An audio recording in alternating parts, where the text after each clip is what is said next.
10 provinsi di Indonesia mengalami kenaikan kasus aktif COVID-19. Jawa Barat merupakan provinsi paling tinggi yang mengalami kenaikan kasus aktif COVID-19, yakni 102% atau 3.785 kasus. Angka ini disampaikan oleh juru bicara penanganan COVID-19 Profesor Wiku Adhisa Smito.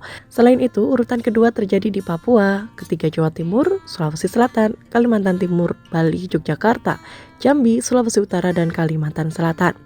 Kenaikan kasus aktif COVID-19 ini terjadi karena adanya penularan di masyarakat yang disebabkan oleh ketidakdisiplinan untuk mematuhi protokol kesehatan. Saya ingin memaparkan terkait peningkatan kasus mingguan berdasarkan provinsi.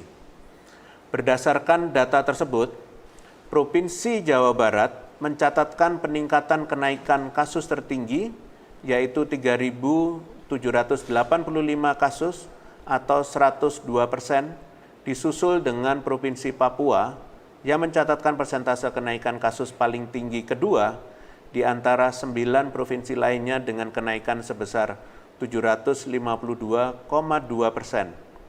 Perlu diingat, tingginya kenaikan kasus ini disebabkan oleh masih terjadinya penularan di masyarakat yang disebabkan karena ketidakdisiplinan dalam mematuhi protokol kesehatan.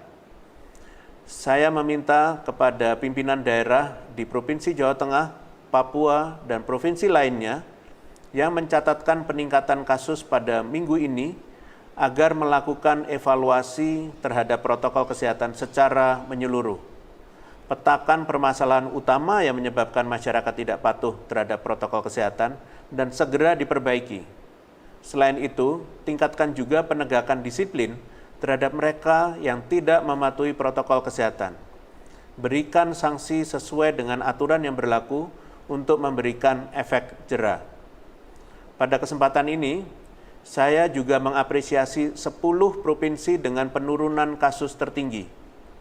Jawa Tengah mencatatkan penurunan tertinggi, yaitu turun 2.100 kasus dalam 1 minggu, disusul oleh DKI Jakarta yang mengalami penurunan sebesar 399 kasus. Namun, perlu hati-hati, DKI Jakarta masih termasuk dalam kasus aktif dan kematian yang tinggi. Menurunnya penambahan kasus mingguan seharusnya menjadi momentum untuk fokus kembali pada treatment atau penanganan kasus yang masih ada saat ini, agar segera dapat sembuh dan bisa menurunkan kasus aktif dan kematian.